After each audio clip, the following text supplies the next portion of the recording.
Hello students, कैसे हो आप लोग सब? बढ़िया हो? मुझे उम्मीद है कि आप लोग सब अपने घर पे स्वस्थ होंगे और मैं भी यहाँ पे आपकी स्कूल में बहुत ज़्यादा स्वस्थ हूँ। ठीक है, तो चलिए हम लोग शुरू करते हैं अपना next video, electric field intensity due to conducting sphere और या फिर स्फेरिकल सेल। ठीक है, चलिए शुरू करते हैं।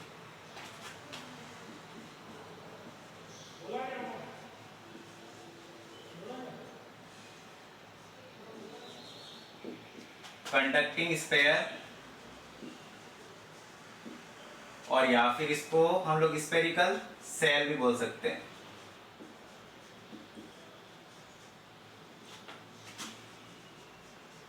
स्फेरिकल सेल दोनों का डेरिवेशन सेम टाइप का है। ठीक है, दोनों में डेरिवेशन में कोई भी स्टेप चेंज नहीं है, तो दोनों को मैं साथ साथ करवा रहा हूं क्योंकि कंडक्टिंग स्फेयर में भी जो चार्ज होते हैं वो सरफेस पे ही होते हैं और स्फेरिकल सेल में भी जो चार्ज होते हैं वो भी सरफेस पे होते हैं। ठीक है, चलिए शुरू करते हैं अपन आज का topic, electric field intensity due to conducting sphere और स्फेरिकल सेल।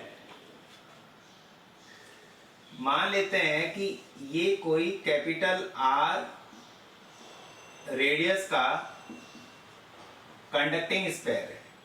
ठीक है, उसका रेडियस क्या है? Capital R. और इस पर पॉजिटिव चार्ज, पूरे सरफेस पे पॉजिटिव चार्ज डिस्ट्रीब्यूट है, कंटिन्यूस चार्ज डिस्ट्रीब्यूट, एक समान रूप से आवेश वितरित है, चार्ज वितरित है। ठीक है, और हम लोगों को इस स्फेयर से इलेक्ट्रिक फील्ड इंटेंसिटी का वैल्यू निकालना है। इस स्फेयर के बाहर वाले किसी पी पॉइंट पर, इस स्फेयर के सरफेस पे किसी पी पॉइंट पर और इस स्फेयर के अंदर किसी पी पॉइंट पे निकालना है। ठीक है, चलिए तो मैं जो सबसे फर्स्ट वाला केस ले रहा हूं, इसमें केस फर्स्ट आउटसाइड, आउटसाइड में पॉइंट पी ले रहा हूं। तो सपोज मैंने यहां पे पी पॉइंट लिया आउटसाइड में, तो यहां से यहां तक का जो डिस्टेंस है मैंने स्मॉल आर ले लिया। ठीक है, तो यहां पे स्मॉल आर ग्रेटर देन क्या हो जाएगा? Capital R. स्मॉल आर का वैल्यू कैपिटल आर से बड़ा है। ठीक है, पी पॉइंट बाहर है और हम लोगों को गाउस थ्योरम यूज करके इलेक्ट्रिक फील्ड इंटेंसिटी का वैल्यू फाइंड करना है। तो गाउस थ्योरम यूज करने के लिए हम लोग को गाउसियन सरफेस बनाना पड़ेगा। तो मैं एक गाउसियन सरफेस ड्रॉ कर लेता हूं। इसके चारों ओर, स्फेयर के चारों ओर मैंने ये बना लिया एक गाउसियन सरफेस, ये बना लिया। ठीक है, चलो अब P पॉइंट पे मेरे को इलेक्ट्रिक फील्ड इंटेंसिटी की जो डायरेक्शन है वो परपेंडिकुलर, यहां पे सपोज हम लोग चाहते हैं तो एक एलिमेंट भी ले सकते हैं जिससे हम लोगों को डायरेक्शन निकालने में आसानी रहे। तो इलेक्ट्रिक फील्ड इंटेंसिटी का direction perpendicular to the surface, उस पॉइंट पर, P पॉइंट पे। ठीक है, ये P पॉइंट है यहाँ पे और इसी पॉइंट पर इसका जो एलिमेंट का जो एरिया है वो भी परपेंडिकुलर टू द पॉइंट रहेगा, सरफेस रहेगा। तो इन दोनों का डायरेक्शन हम लोगों को सेम डायरेक्शन मिलेगा। तो थीटा होगा वो क्या होगा? 0 डिग्री। थीटा क्या होगा? 0 डिग्री। ठीक है, चलिए अभी नेक्स्ट शुरू करते हैं अपन इसका डेरिवेशन। स्टेप सारे वैसे के वैसे हैं जो हमने कंडक्टिंग शीट वाला किया है, इनफाइनाइट लाइन चार्ज वाला किया है, वैसे के वैसे स्टेप इसी के अंदर है। बस चेंज क्या होगा? सिर्फ एरिया चेंज होगा। ठीक है, और टोटल चार्ज जो है वो चेंज होगा। ठीक है, और इसके ऊपर जो टोटल चार्ज है वो पहले ही कंसीडर कर देता हूं। सपोज Q है, टोटल चार्ज क्या मैंने लेट कर लिया? Q, small q। चलो, according to Gauss theorem, Gauss law क्या कह रहा है? Phi equal to sigma Q upon epsilon nought, equation number 1। ठीक है, कोई दिक्कत नहीं। और टोटल फ्लक्स क्या होगा? Phi equal to phi 1 plus phi 2 plus phi 3 plus phi 4 वैसे लेते थे हम लोग पिछले बार डेरिवेशन में, लेकिन यहां पे तो एक ही गाउसियन सरफेस है। गाउसियन सरफेस का जो सरफेस है ना, कितने क्लोज सरफेस कितना है? एक ही है। तो फाई इक्वल टू क्या हो जाएगा? इससे related close surface equal to E dot del S, E dot del S हो जाएगा, ठीक है। और अगर मैं डॉट हटाऊंगा तो क्या आएगा, E del S cos theta, ठीक है। डॉट प्रोडक्ट कॉस्ट आता है, थीटा इक्वल टू क्या है 0, तो कॉस 0 क्या मिलेगा हम लोगों को 1, तो फाई इक्वल टू क्या आ जाएगा, ई बार लेता हूं S del S, equation number 2, ठीक है, कोई दिक्कत नहीं। इक्वेशन नंबर 1 इक्वल टू 2, दोनों को इक्वल कर देता हूं, तो क्या होगा, sigma q upon epsilon not equal to E del S, ठीक है। हम लोगों को ई का वैल्यू फाइंड करना है, सिग्मा क्यू इक्वल टू क्या ले लू मैं, क्यू पहले मैंने क्यू लेट कर रखा है, और डेल एस स्क्वायर है, तो क्या होगा 4 pi R square, value put कर लेते हैं, तो डेल क्यू की जगह क्यू आ गया, अपॉन एप्सिलॉन नॉट की जगह एप्सिलॉन नॉट इक्वल टू ई की जगह ई, और डेल एस एरिया क्या आ गया 4 पाई आर स्क्वायर, ठीक है। ई का वैल्यू कैलकुलेट करना है, तो E equal to q upon 4 pi को मैं पहले लेता हूं 4 पाई, फिर एप्सिलॉन नॉट आर स्क्वायर।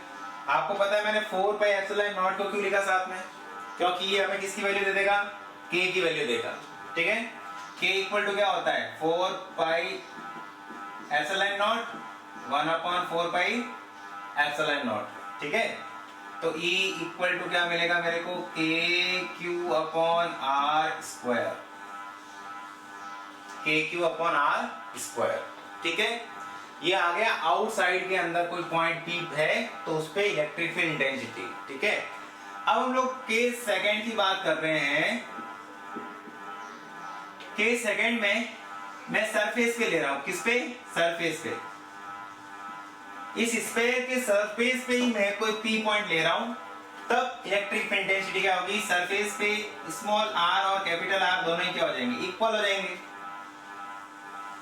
ये सपोज कंडक्टिंग स्फीयर है, ये चार्ज डिस्ट्रीब्यूट है, और इसका रेडियस हमने पहले क्या माना था, कैपिटल R माना था। अब मैं P पॉइंट यहाँ पे सरफेस पे ले रहा हूँ, तो यहाँ से यहाँ तक हो जाएगी स्मॉल r, तो स्मॉल r और कैपिटल R दोनों ही क्या हो जाएंगे, इक्वल हो जाएंगे।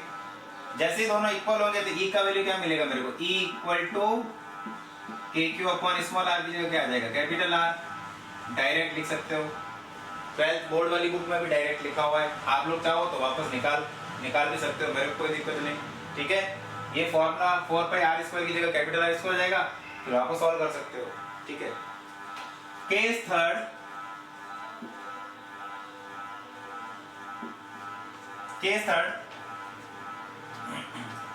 इनसाइड इस स्फीयर के अंदर की तरफ इलेक्ट्रिक फील्ड इंटेंसिटी फाइंड करनी है, तो वहां पर कैपिटल R क्या हो जाएगा, बड़ा हो जाएगा स्मॉल r से, ठीक है। सपोज फॉर एग्जांपल के लिए एक स्फीयर है, ये positive charge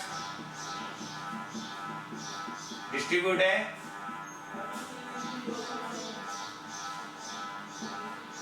radius capital R, centre point O, ठीक है, और यहाँ पे P पॉइंट है, और यहाँ से यहाँ तक का डिस्टेंस स्मॉल r ले लिया। अब P पॉइंट पे हम लोगों को इलेक्ट्रिक फील्ड इंटेंसिटी निकालनी है, तो मैं एक गाउसियन सरफेस ड्रॉ करूंगा। मैंने गाउसियन सरफेस बना लिया। अब इस गाउसियन सरफेस के अंदर कोई चार्ज है क्या, नहीं है, चार्ज तो सब सरफेस पे है, आउटर सरफेस पे है, अंदर की तरफ तो है ही नहीं। तो टोटल चार्ज क्या है अंदर, 0। टोटल चार्ज अंदर 0 है, तो फ्लक्स भी क्या हो जाएगा, 0 हो जाएगा। तो इलेक्ट्रिक फील्ड इंटेंसिटी का वैल्यू भी क्या मिलेगा हम लोगों को, 0 मिलेगा। लेकिन डेल एस एरिया यहाँ पर 0 नहीं है, ठीक है, सिर्फ चार्ज 0 है, तो जिससे E इक्वल टू क्या मिलेगा मेरे को, 0। E इक्वल टू क्या मिल जाएगा, 0 मिल जाएगा, ठीक है। तो थर्ड वाले केस में inside capital R greater than small r, E equal to क्या आ गया, 0 आ गया, ठीक है।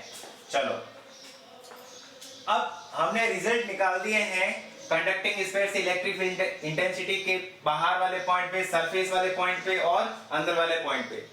अब मैं इसको ग्राफिकली कैसे रिप्रेजेंट कर रहा हूं देखते हैं।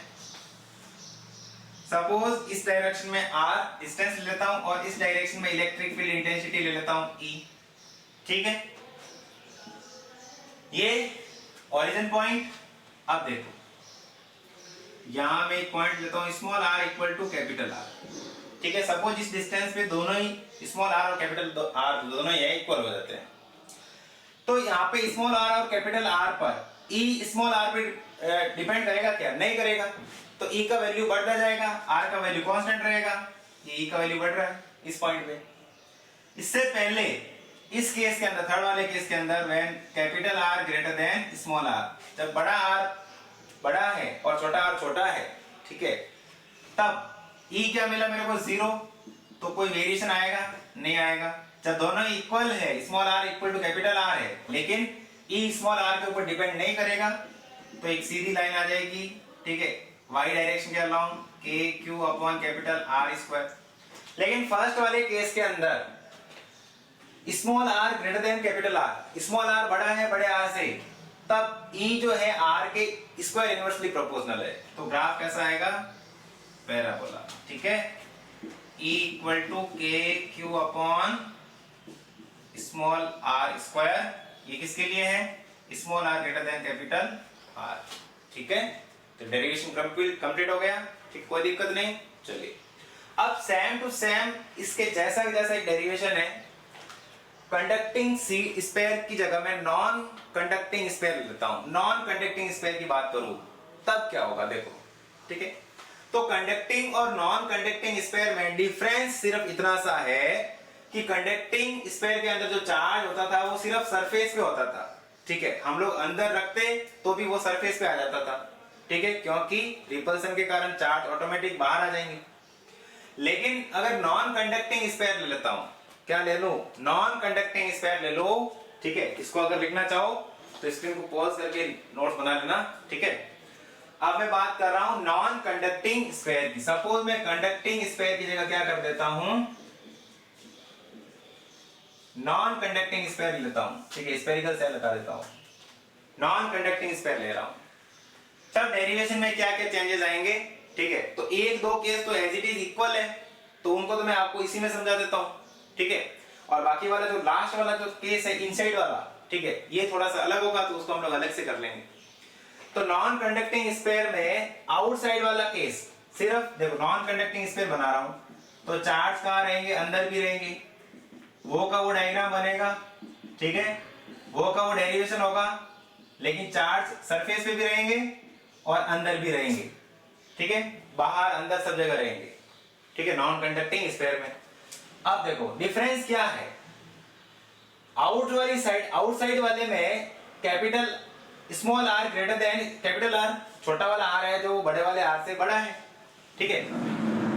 तो इसमें ये जो फर्स्ट वाले केस में एज इट इज ये का ये फॉर्मूला वापस आएगा, इसमें कोई डिफरेंस नहीं है। ये जो फर्स्ट वाला केस हमने आउटसाइड में इलेक्ट्रिक फील्ड इंटेंसिटी निकाला था कंडक्टिंग स्फीयर में, तो नॉन कंडक्टिंग स्फीयर और कंडक्टिंग स्फीयर के लिए फर्स्ट वाला केस और सेकंड वाला केस दोनों एज इट इज रहेंगे, कोई डिफरेंस नहीं रहेगा। सेकंड वाले केस में जब सरफेस पे small r equal to capital R ले लिया मैंने, ठीक है, तो अंदर भी चार्ज है, ठीक है, अंदर चार्ज है तो मेरे को कोई दिक्कत ही नहीं, बाहर चार्ज है अंदर चार्ज है, सब जगह चार्ज है, सिर्फ डायग्राम में चेंज होगा, ठीक है। लेकिन स्मॉल r की जगह तो कैपिटल R लिखा जाएगा, ये रिजल्ट तो एज इट इज आएगा, बिल्कुल आएगा। लेकिन थर्ड वाले केस के अंदर कंडक्टिंग स्फीयर में, थर्ड वाले केस के अंदर अंदर वाले P पॉइंट पर चार्ज होता था 0, सिग्मा q इक्वल टू क्या होता था? 0। लेकिन नॉन कंडक्टिंग स्फीयर में अंदर चार्ज 0 है क्या? नहीं, अंदर तो चार्ज है। तो अंदर वाला केस कंडक्टिंग और नॉन कंडक्टिंग स्फीयर में डिफरेंट है। तो सिर्फ मैं एक अंदर वाला case number third, inside when capital R greater than small r, ये वाला केस आपको इसका अलग करा रहा हूं, बाकी दोनों के दोनों केस है वो एज इट इज सेम है, ठीक है। तो देखो इनको मैं रफ कर देता हूं, अंदर वाला केस अलग से सॉल्व कर लेते हैं, ठीक है, और फिर अपने ये डेरिवेशन सारे खत्म हो जाएंगे एप्लीकेशन ऑफ गाउस लॉ के।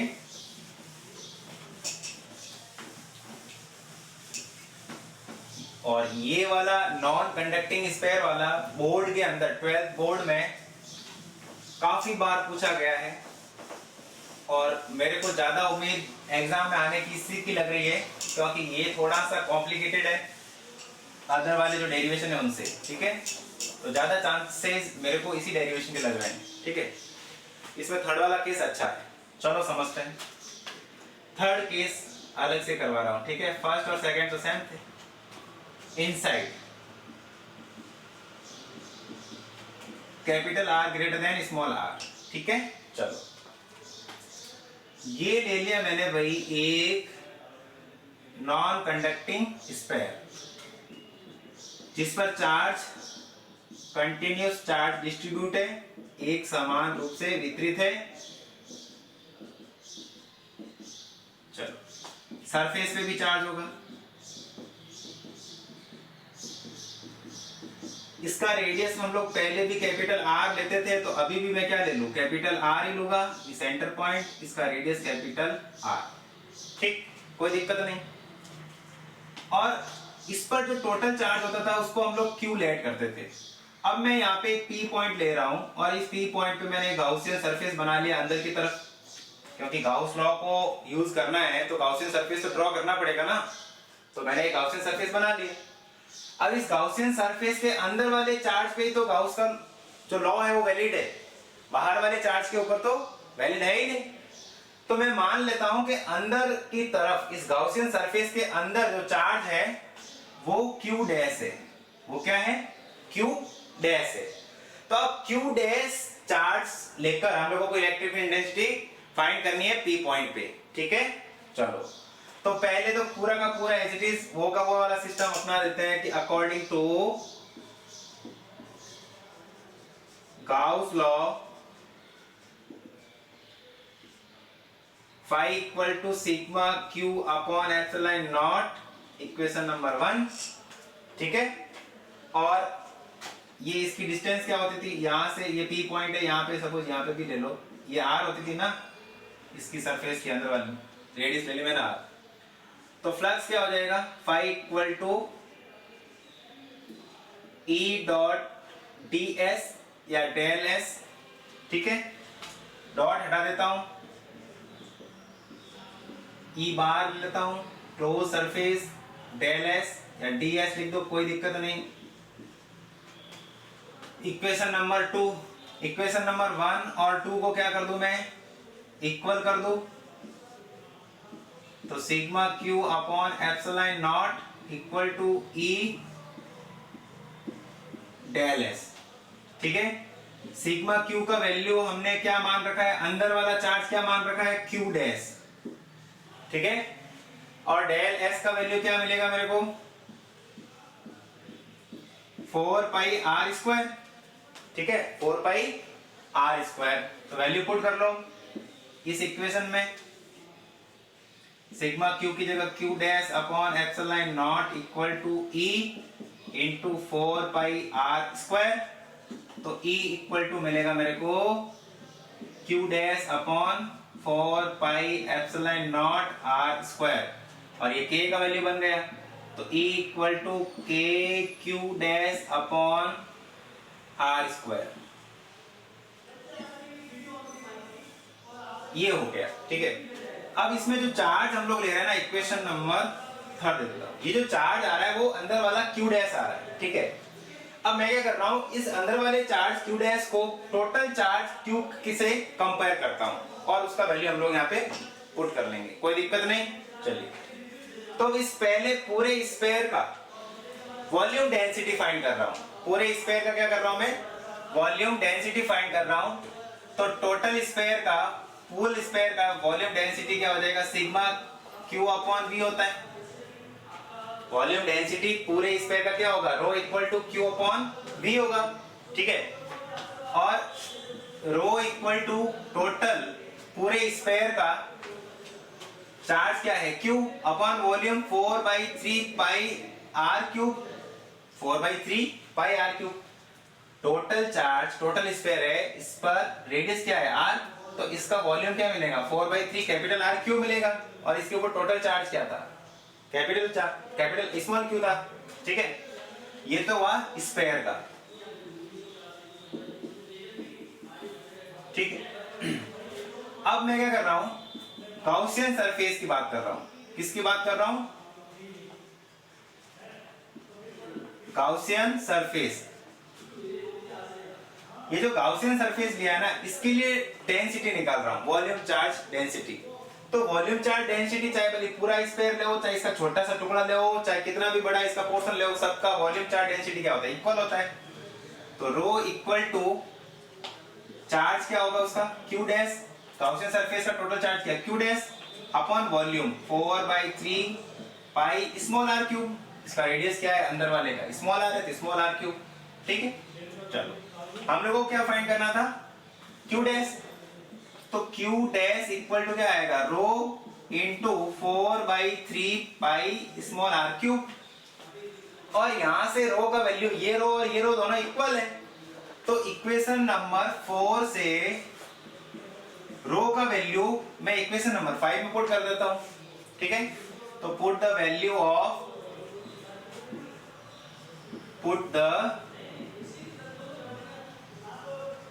Value of rho in equation 5। Equation 5 में रो का वैल्यू पुट कर रहा हूं। तो क्यू डैश इक्वल टू क्या मिलेगा मेरे को? Q upon 4/3 pi capital R cube, ये ले लिया, इंटू 4/3 पाई आर क्यूब। तो 4/3 से 4/3, पाई से पाई कट गया, तो क्यू डैश क्या मिला मेरे को? Q into R cube upon capital R cube, capital R cube. ये क्यू डैश का वैल्यू आ गया। अब ये क्यू डैश का वैल्यू और क्यू दोनों के कंपेयर मिल गए हम लोगों को। ये वैल्यू पुट कहां करोगे? सीधा सीधा इक्वेशन नंबर 3 में, ठीक है। तो ये क्यू डैश का वैल्यू इक्वेशन नंबर 3 में पुट करोगे तो E इक्वल टू आ जाएगा K Q R cube upon R square capital R cube. R square से क्यू कट जाएगा, तो E इक्वल टू मिलेगा K Q upon R cube small R. ये हो गया अपना डेरिवेशन कंप्लीट, ठीक है। अब हमने क्या किया इसमें? कुछ नहीं किया, अंदर निकालना था। नॉन कंडक्टिंग स्फीयर था। जब कंडक्टिंग स्फीयर था तो अंदर चार्ज था ही नहीं, स्फीयर के अंदर चार्ज 0 था, तो इलेक्ट्रिक फील्ड इंटेंसिटी डायरेक्ट क्या हो गया? 0 हो गया, ठीक है। लेकिन नॉन कंडक्टिंग स्फीयर में अंदर चार्ज 0 नहीं है, अंदर चार्ज है, तो उसका कुछ ना कुछ तो वैल्यू होगा। हमने अंदर वाले चार्ज को क्यू डैश ले लिया और derivation as it is complete कर लिया, जैसे हम लोग पहले करते थे, तो आंसर क्यू डैश की फॉर्म में आ गया। मैंने फिर क्या किया? इसके चार्ज वॉल्यूम डेंसिटी को, चार्ज वॉल्यूम डेंसिटी पूरे स्फीयर का और गाउसियन सरफेस का इक्वल होता है, तो उन दोनों का चार्ज डेंसिटी मैंने क्या कर दिया? कंपेयर कर दिया, और उससे ये कंपेयर करके ये फॉर्मूला निकाल दिया क्यू डैश का, और वो वैल्यू यहाँ पे पुट करके वैल्यू निकाल दिया। तो ये मेरे को जो मिला ना, ये E और R की फॉर्म में मिला है, ठीक है। ये वैल्यू जो मिली है मेरे को, वो E और R की फॉर्म में मिली, ठीक है। अब मैं आपको ग्राफ से रिप्रेजेंट करके बता देता हूं कि इस डेरिवेशन नॉन कंडक्टिंग स्फीयर के लिए किस टाइप से वेरी करेगा ग्राफ। चलिए मैं इसका ग्राफ यहां ड्रॉ करके बता रहा हूं।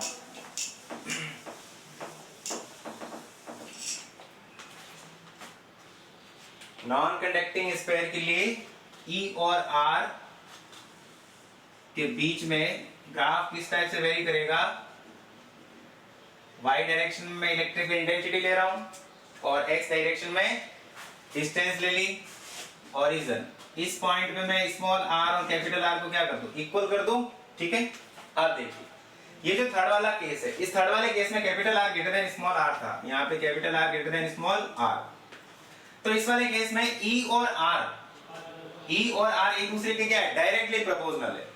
तो E और R एक दूसरे के डायरेक्टली प्रोपोर्शनल है, तो हम लोगों को ग्राफ कैसा मिलेगा? सीधा मिलेगा। ग्राफ क्या मिलेगा? एकदम स्ट्रेट लाइन मिलेगी। ये हो गई स्ट्रेट लाइन, ठीक है। और सेकंड वाला जो केस था R इक्वल टू R में, तो R इक्वल टू R के लिए क्या फॉर्मूला आ रहा था? E equal to K Q upon capital R square. अब यहाँ पे ई स्मॉल आर पे डिपेंड कर ही नहीं रहा है, तो ई का वैल्यू तो बढ़ेगा, आर कांस्टेंट रहेगा, तो ई का वैल्यू यहाँ पे बढ़ता है, आर कांस्टेंट रहता है। और फर्स्ट वाले केस में, फर्स्ट वाला केस जब स्मॉल आर बड़ा था कैपिटल आर से, तो वैल्यू क्या आया था, ई इक्वल टू के क्यू अपॉन आर स्क्वायर।